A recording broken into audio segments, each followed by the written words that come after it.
What's going on, guys? It's Jimmy here. Welcome to our daily show where we discuss everything going on here in our country that you need to know about here on a daily basis. We got several things to cover here for you guys in this video.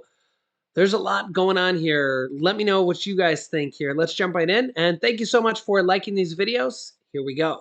As the world economy is worsening and worsening, the IMF, the International Monetary Fund, is predicting a darkening outlook for the global economy of $4 trillion in losses.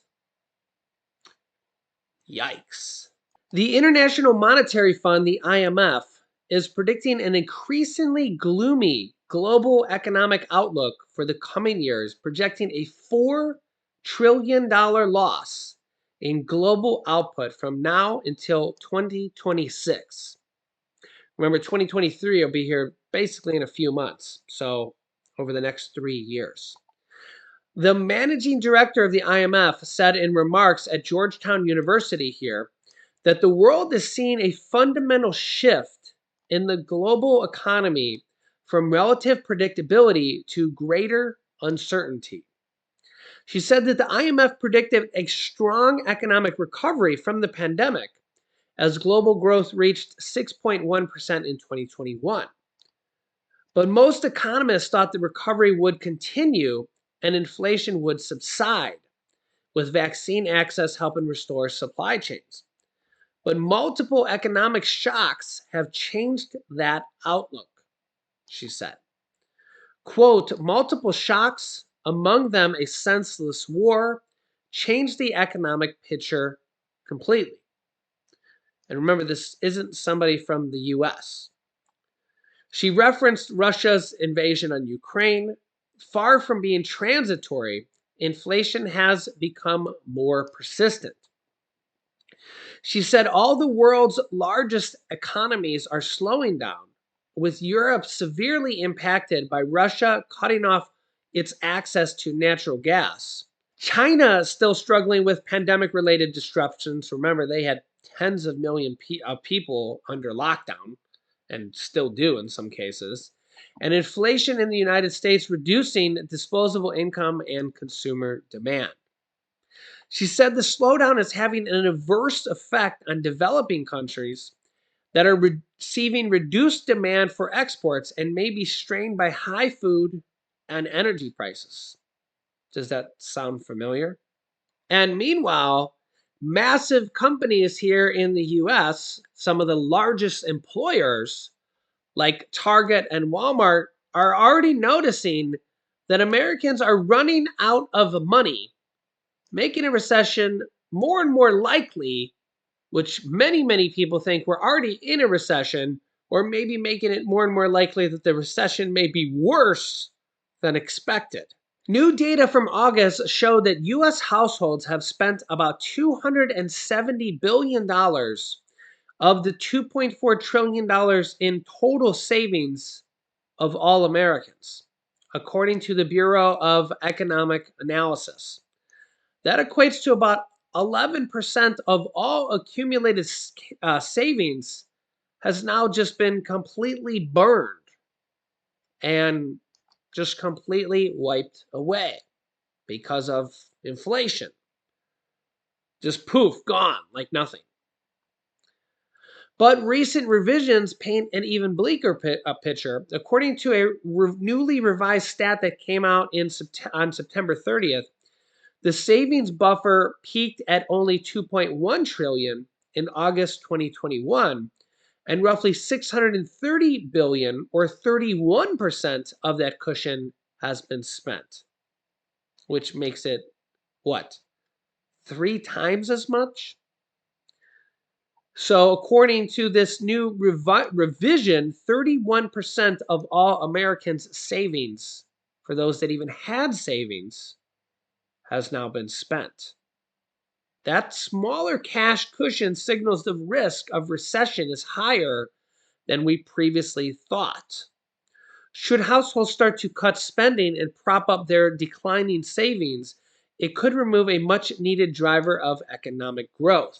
Several retail giants already expect the slowdown to materialize. Walmart and Target both announced last month that their holiday sales promotions will start in early October, which is before Halloween, in a bid to attract shoppers put off by skyrocketing prices. Amazon, meanwhile, announced its own deals events for Prime members spanning from October 6th to October 8th in a bid to compete with brick and mortar peers. Yeah, they're going to actually have a second Prime Day. So keep a lookout for that. It's starts October 11th for the Amazon second Prime Day. So you might want to check that out, see if there's any deals if you're doing early Christmas shopping or Halloween shopping, if you have kids. Yeah, so I guess maybe there'll be a bit of a silver lining here in that we might start to see more and more sales, earlier sales, and retailers cutting their prices here to try to attract more people to the stores. So keep an eye on, keep a lookout for that here. Let me know if you find anything interesting. Also, want to show you something interesting that's trending here right now. Republican Representative Marjorie Taylor Greene kind of called out Transportation Secretary Pete Buttigieg on Fox News. I'll show you the clip here. Let me know your thoughts here on this. I'll show you a little bit the earlier part here as well about the Florida hurricane here as well. So take a look. I guess I'm just speaking in terms of common sense, right? So if you know that somebody is, again, for example, their lives are in danger today because they're experiencing food insecurity, you need to make sure there are resources to make sure that they're going to be okay. And, whether we're talking about government assistance, whether we're talking about faith-based assistance or organizations like the Red Cross, they tend to do a very good job of identifying the people who are most vulnerable, whether it's because of a medical condition, whether it's because of economic circumstances or anything else. And I think that's exactly what we're going to see play out here. Secretary, as you know, much of the power was out across half the state of Florida for a while. Much of it is resumed, sir, but it did make some folks think, boy, these electric vehicles that are being pushed between what happened in Florida and the grid that was compromised to the point where California Governor Newsom wanted people to cool it for a while on when and how often they charge their EVs. Do you think this reminds folks that we're not ready, or the EVs are not ready for prime time? Well, actually, I think this is a great example of one of the many benefits of those tools. I was just at the Detroit Auto Show a couple weeks ago. One of the things that was very impressive about some of the vehicles that we saw, including for example, the pickup trucks that are on the market, entering onto the market right now, is that their power can actually flow both ways. So in an extreme event, from a neighborhood resiliency perspective, they can actually work basically like a generator, except that you don't have to have a diesel ready for them. What they're doing is they're using the battery capacity to power a home, and in that sense could be very useful in a scenario like this. Look, I don't think anybody thinks that we're ready sitting here in 2022 for a scenario where, overnight there was some instant transition to electric vehicles. But we want to do so by 2035, right? In some states like California and Florida, we want to do so. Oh, I'm sorry, but in New York, we want to do so by 2035. Do you think we'd be ready to do that? Well, yeah, GM said they're not even going to be making anything but electric vehicles after 2035. So if the United States of America can't execute a transition like this over the course of more than a decade, I don't know what to tell you. This is America. Of course we can do something like that. And different states have different approaches. You've been pushing for this. You've been very consistent with that. But Representative Marjorie Taylor Greene, the Georgia Republican at a rally in Michigan, said this past weekend that Mr. Buttigieg is trying to emasculate the way we drive by, as she goes on to explain, by supporting environmentally friendly transportation. But what did you think of her wording? I literally don't even understand what that means. My sense of manhood is not connected to whether my vehicle is fueled by gasoline or whether it's fueled by electricity. This is a practical matter. Were you offended by that, sir? Because even people who share her politics didn't share that view. It was a strange thing to say. To be honest, there are other members of Congress that I pay more attention to when I'm thinking about opinions that really matter or ideas that are going to be critical to engage with. I do think we need to zoom out a little bit. And I know people want to make this ideological, they want to make it political. We're talking about something like electric vehicles. We're talking again about a very practical matter, which is how we get from point A to point B. And if industry and the world are moving in a direction that adopts a new technology, the real question is, are we going to let China lead that, or are we going to lead it here in the United States of America? Again, the things that I've seen, whether it's what I saw at the Detroit Auto Show a couple of weeks ago when I was there with the president, or what you see Tesla and these newer companies doing, it's really extraordinary. It's something we all ought to be proud of. It's not going to happen overnight.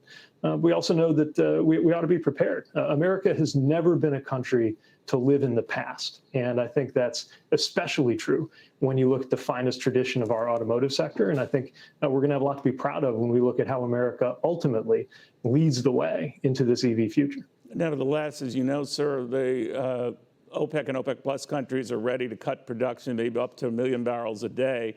And we're kind of going hand in hand and surprised by that. There's a debate as to whether the president will resume taking money out of the strategic or oil out of the Strategic Petroleum Reserve. But you find it odd that we're even in that situation.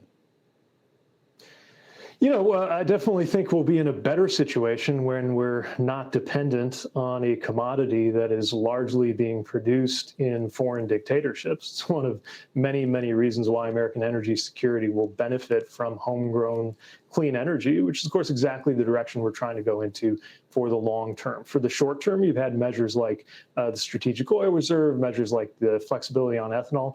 Big part of the reason why you saw gas prices go down so much over the summer. And we got to make sure we're continuing to bring that short-term relief, because even though I'm excited about America leading the way into a future where we don't have to wait on some Middle Eastern country in order to get our energy, the reality is that's not happening overnight. And we got to make sure we're prepared on both fronts. But we have to restock that reserve. Would you be for or against doing that? In terms of getting the reserve rebalanced, look, that's a little outside of my lane in terms of transportation, other than I'm very glad that the president led the way, both, by the way, with the U.S., but also with partners on a coordinated action to get more of that petroleum onto the market to help stabilize the prices. But again, this is just one of a million reasons why we're all going to be better off when American-made clean energy is dominating the way that we fuel our transportation systems and our economy. But you're not against fossil fuels per se, because even when someone like Elon Musk says we need that, and we need it for a while now, you agree with that? Well, yeah. It's not like we can assume that just tomorrow the sun's going to come up and we don't need any fossil fuels, right? We're in a transition, and transitions are complicated. And again, it's one of the reasons why you saw the president act so aggressively to bring gas prices down, make it easier for Americans to afford gas, because most Americans are driving a gas-powered car, and so it's one of many reasons why we need to manage this transition in a smart way. But we can't afford to drag our feet, and there's certainly nothing to be gained by trying to stop this progress or slow down American leadership when it's very clear that industry and the world are moving in a direction that's going to be cleaner at a time when most of us believe that climate change is real, and most of us recognize there are amazing numbers of good-paying American jobs to be had if we insist on the U.S. rather than somebody like China leading the way into that clean energy future. So let me know your thoughts on that. Also, I got a question for you. Let me know, would you buy a fully electric vehicle if if you were in the market to buy a car and there was an electric vehicle and a gas-powered vehicle and they were the same price? Would you buy one? There is actually cars that are pretty affordable, new car price-wise, that are fully electric right now. And if you compare gas prices to electric vehicle prices, they actually cost a lot less. I'll show you here. I don't have an electric vehicle yet. Maybe in the future or something like that. But let me show you here. You can see here, and you heard Secretary Pete Buttigieg, Transportation Secretary, say that was it GM plans to have all electric vehicles by 2035. I don't know if that'll happen, but you heard that's what they said there. So like the Chevy Bolt with a B. There used to be a Chevy Volt as well. I don't know if they still make that one or not. But the Chevy Bolt, you can see here, starts at 26,595, has a 250 mile an hour or 250 range, sorry, 250 mile range. So that means you can go 250 miles before running out. Most people will just charge this at their house. So every night when you come home, you'll charge it at your house. You'll be fully charged. So unless you go more than 250 miles in a day, you won't even need to go to like a gas station or a charging station. My guess is that gas stations will start to get some charging plugs at the gas stations now as well. Most people will just charge at their home. You can charge with a regular plug, which will be like a slow charge, or you can get a fast charging plug as well. EVs have both. They have the slow charge regular wall plug, and then they have a 220 plug as well. But like a payment on this would be, I mean, they got Chevy Bolts here for $269 a month. So for new cars, that's pretty cheap for a new car here. Yeah, so you can see that. They also have like the Nissan Leaf here, which is 28,000 as well. And they're making more and more of these here basically on a monthly basis. Some of these are actually eligible for the federal plug-in credit, which is thousands and thousands of dollars as well. You can get a tax credit on these as well. I remember seeing a comparison here. This is a different article than what I've seen before. This is from barons.com. An Energy Department analysis released this week also found that battery-powered EVs generally spend less than $1,000 per year on electricity for their vehicles. That would be, let me see here, divided by 52 weeks. That's about $19 a week for electricity, where gas-powered vehicles spend between $2,000 and $7,000 per year for their gas. So it is definitely cheaper to charge your electric vehicle than gas. Charging up an entire electric vehicle battery can cost $15 to $20, where filling up your gas tank can be $50, or in an SUV, even $100. Also, things like you got to replace the batteries. That's really kind of not really a good equivalent. That's kind of an equivalent to you may have to replace the engine on your car when it gets to 200 or 300,000 miles, or replace the transmission. That's the equivalent of you may have a very expensive, replacement on your car as well, because most of these cars come with warranties on the batteries. For example, the Tesla, they have multiple different models here. The Tesla batteries have an 8-year warranty on the batteries on the Model S and Model X for 150,000 miles or 8 years. On the Model 3, which is their cheaper version, or the Model 3 long range, 8 years or 120,000 mile warranty, or 8 years, 100,000 mile warranty. And that's just the warranty. That's like the minimum warranty here. So you don't have to replace these batteries, guys. You have 100,000 mile, 8-year minimum warranty. That's the minimum warranty, or 120,000 or 150,000 mile warranty. So like the whole, conspiracy theory, you're going to have to replace that battery in 2 years. You have an 8-year, 100,000 mile minimum warranty on Teslas, and again, each car might vary, but these are the type of warranties you're getting with these cars. Because again, I'm all about facts and showing you guys these things, and that's just how I am, right? But I get it. They're not for everybody. I don't have one yet. Maybe in the future, I would consider, an SUV electric car, because again, we don't. The only time I think it would even be an issue is if you're going on a long range trip. Obviously you'd leave with a full charge. You'd have 300 miles or something for a full trip. And the only time it would really be an issue is when you're going on a long trip. You're driving to Cape Cod or something like that. You would go, and then you would stop at a rest area. You would charge there, get some food, do your turbo charge or whatever they call it.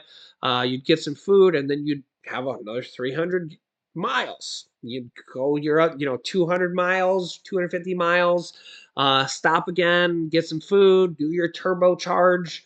And then, but that's kind of what you do on a road trip anyways. We're not the type of people that we drive 8 hours and don't stop at all. We're the type of people that we want to, drive for X amount of hours and then get out, stretch our legs, get a coffee, get a little bit of food, you know, and how often do you do those road trips anyway? So if you're going to work, going back, going around town, doing this, that, and another thing, you're going to have a 300-mile range and 250-mile range in these cars. You charge it at home. It's actually going to be even more convenient because you don't have to go to a gas station, and you're not going to have to pay these ever rising gas prices. But I get it. They're not for everybody. It is what it is. I'm sure that when people were switching from horse and buggy to electric to gas power cars, a lot of people didn't want to switch too as well. But hey, it's again, nobody's forcing anybody to change. But also, people aren't happy with paying $5 a gallon gas, or in California, $6 a gallon gas, and costs are going back up. So let me know your thoughts here in the comments. I'll keep you up to date here with everything going on here in our country on a daily basis. Make sure to subscribe down below to our YouTube channel. It's completely free to do so. New videos come out here every day at 10 a.m., 3 p.m., and 8 p.m. Eastern Standard Time. You can click here to watch my newest video next. And here is a very important date coming in a few days, an announcement for Social Security recipients. So click on one of those videos next. Thanks for watching, guys, and I'll see you in the next video.